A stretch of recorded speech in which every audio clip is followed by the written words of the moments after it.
Well, hello everyone. If you're new here, welcome. And if you're a subscriber, welcome back. It's great to have you. Today I'm going to talk about the navigation of the little mop from iRobot, the iRobot Braava Jet 240. Now I've run this in my house for about a month and a half now, so I have some experience with it. And as far as navigation goes, and I wanted to do a separate video just on navigation because obviously the two important parts of this are how well does it navigate and how well does it clean. For this to be worth buying, it needs to be able to do a better job, or at least be worthy of doing a good enough job so that you don't have to break out the mop quite as often. Now, these don't replace mops at all. You still need to mop and do some deep cleaning on your floors. These are more of a maintenance item. So as far as navigation goes, to me it's a little bit of a mixed bag.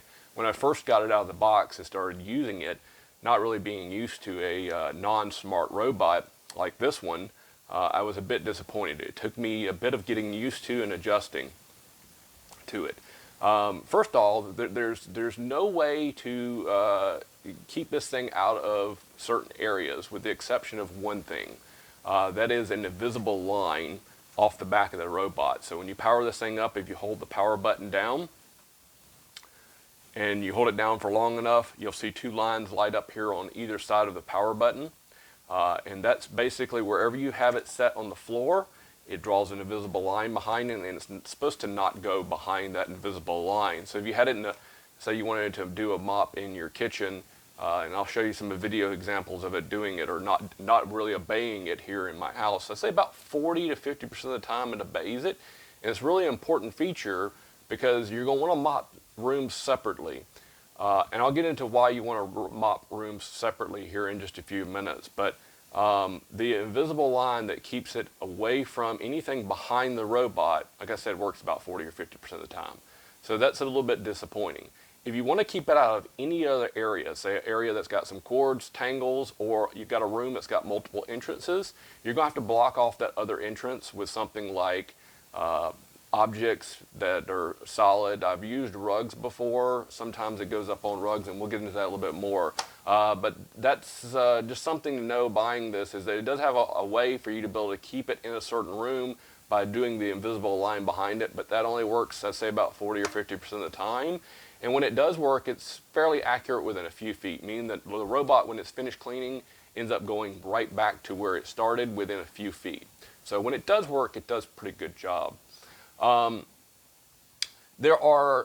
In the app, there are settings for you to control the water level that this guy puts out. And of course, it comes with 3 different mopping pads. There's a dry sweeping pad. It uses no water. It goes straight back and forth for navigation. With the orange mopping pad, it also does the straight back and forth lines. And then they have the wet mopping pad, which does kind of a Y shape. It goes over the same area 3 times, like this.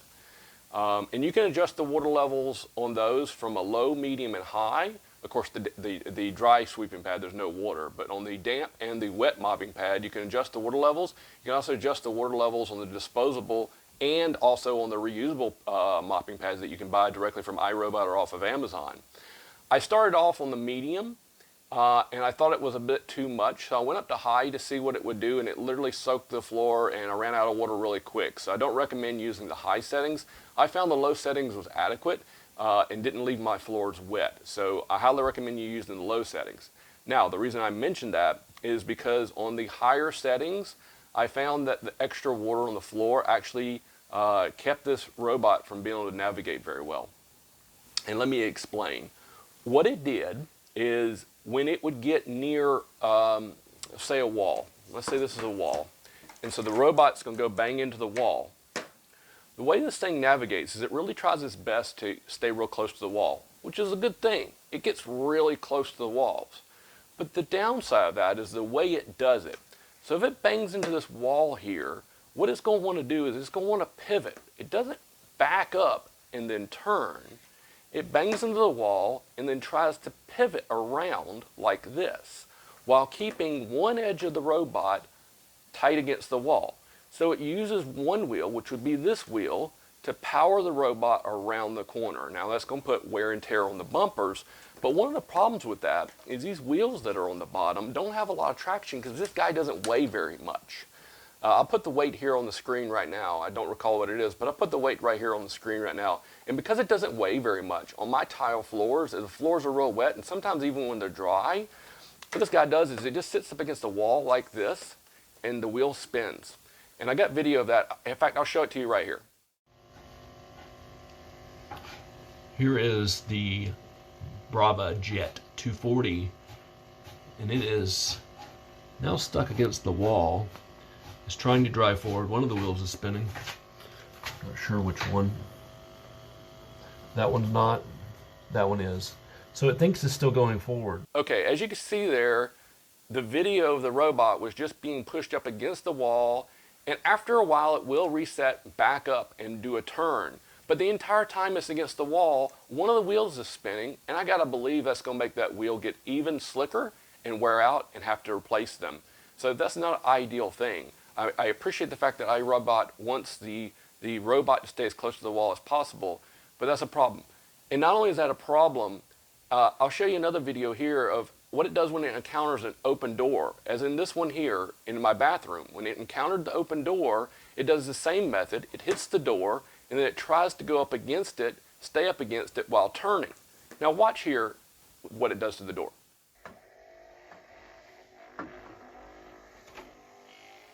Okay, as you can see there, you couldn't see out of frame, but my hand was pushing the door back because I was standing right there.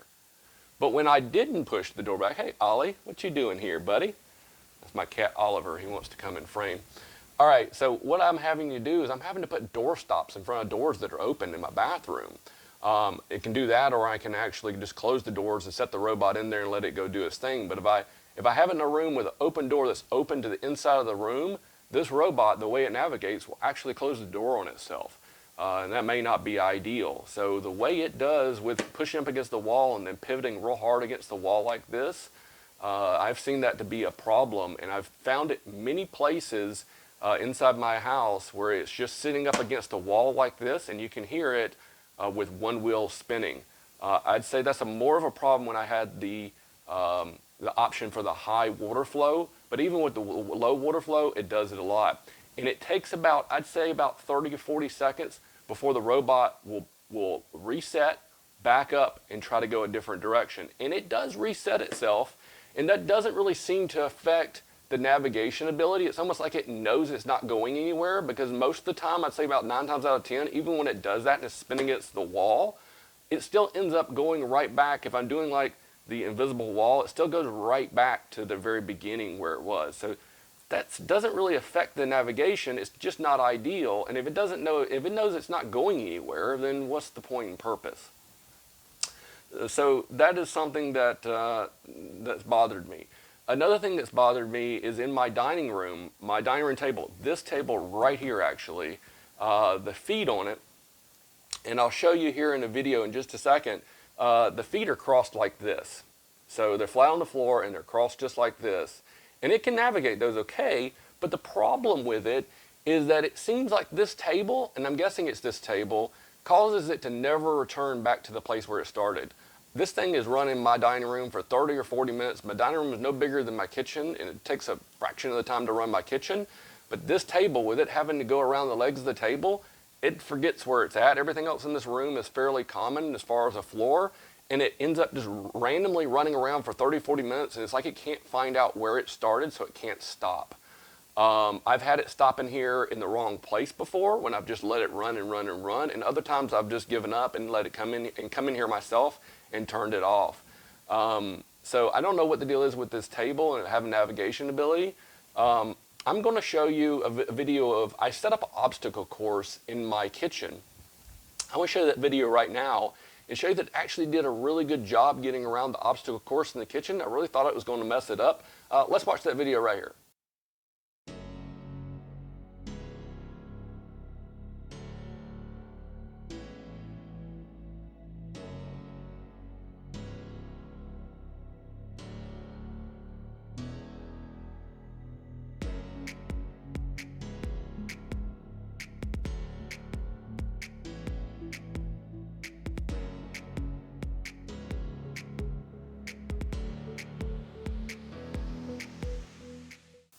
All right, so I did that video in fast frame, so you wouldn't have to sit there and watch the whole thing.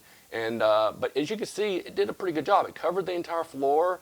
It didn't really push many of the obstacles except for the shoe around very much, and it covered the whole entire kitchen. So kudos to it for that, for navigation abilities there. It did a good job.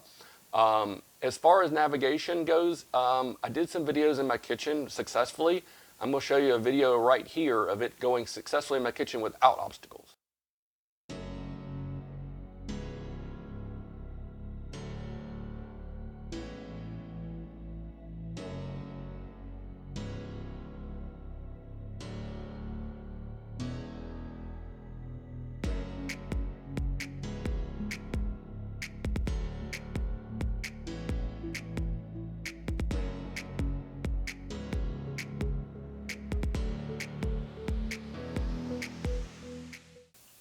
All right, as you can see, it did well there. One of the problems in my kitchen is that my dishwasher is just at the right height where the front of it goes under it, and it doesn't really get stuck because it can back out, but it thinks it like gets stuck enough to the robot doesn't know it's stuck. So what it does is it just sits there under the lip of my dishwasher with a wheel spinning, and it sits there for 15, 20, 30 seconds before it resets, backs up, and goes somewhere else. And this one time I saw it. Watch this video where it backs up and continues to back further than it ever has, and it actually backs out of the room and it ignores its boundary wall. Check this video out.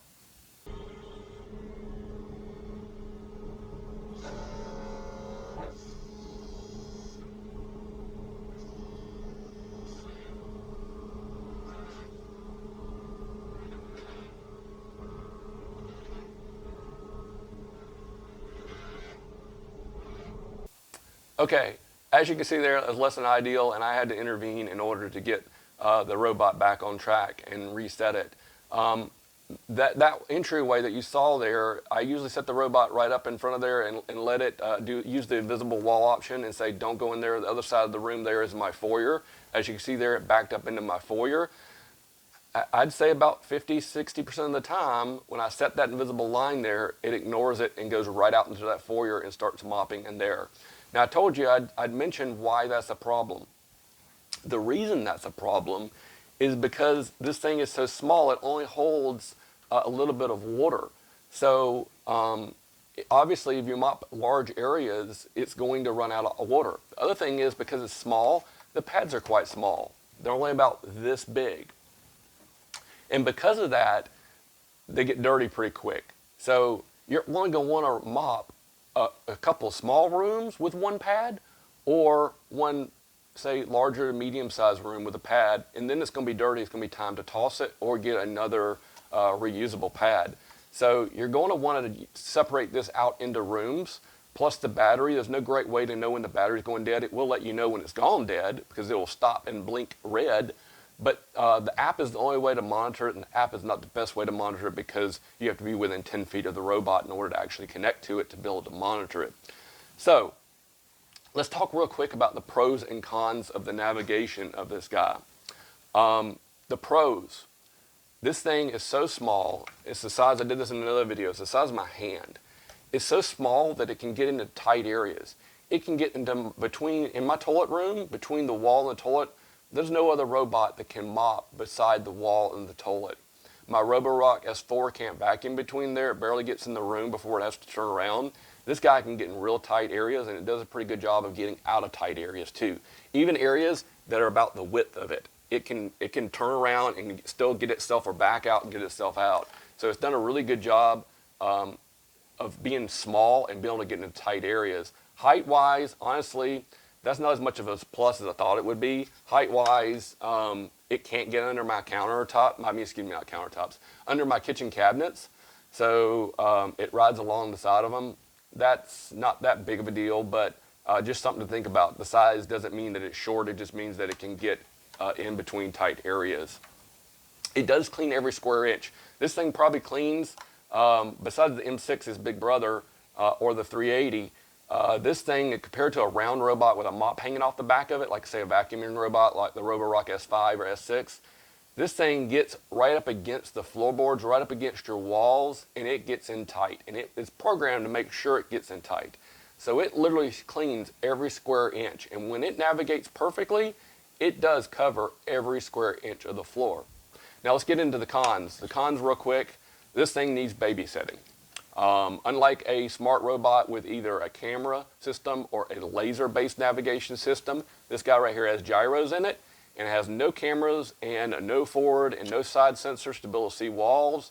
It bumps into things, it will bang into the walls, it will bang into things hard, realize where it's at, and then it will kind of remember that's where the wall is most of the time. And so when it approaches the wall a second time, it knows it's there and really won't hit it.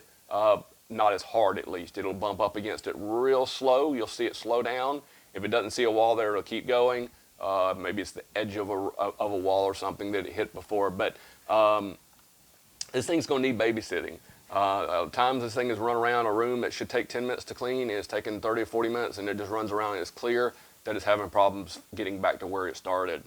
Another issue is that the water output on the highest setting is too much. It's too much for my tile floor, and I imagine it would be too much for hardwood floor, and that might be a disadvantage. Some people have an expensive hardwood floor. They don't want the floors flooded, but at least they give you an option to control the water flow on this guy, and you can. I turned it all the way to the lowest setting, and that worked best for me. But I also found that the water setting also on the highest setting, I think, contributed to it getting stuck more than not. Still gets stuck some on the lower settings, but not quite as much. Another con is when it does get stuck, and it will get stuck up against a wall or up against carpets and rugs. I'll show you a video here now of it getting stuck up against my carpet, going from tile to carpet. Let's take a look at that. There it goes, spinning his wheels again. This wheel spinning. Just this wheel right here spinning. All right, as you can see there, it was getting stuck up against the carpet. And again, same thing, that carpet, it's a low pile carpet, but it's probably no different than going up against a rug. You don't want this thing going on rugs, you don't want it going on carpet. In fact, here's a video of it going on my carpet.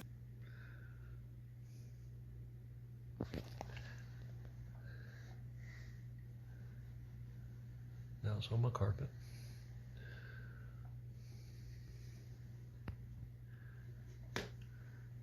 Waiting for this cat litter box, it would continue going.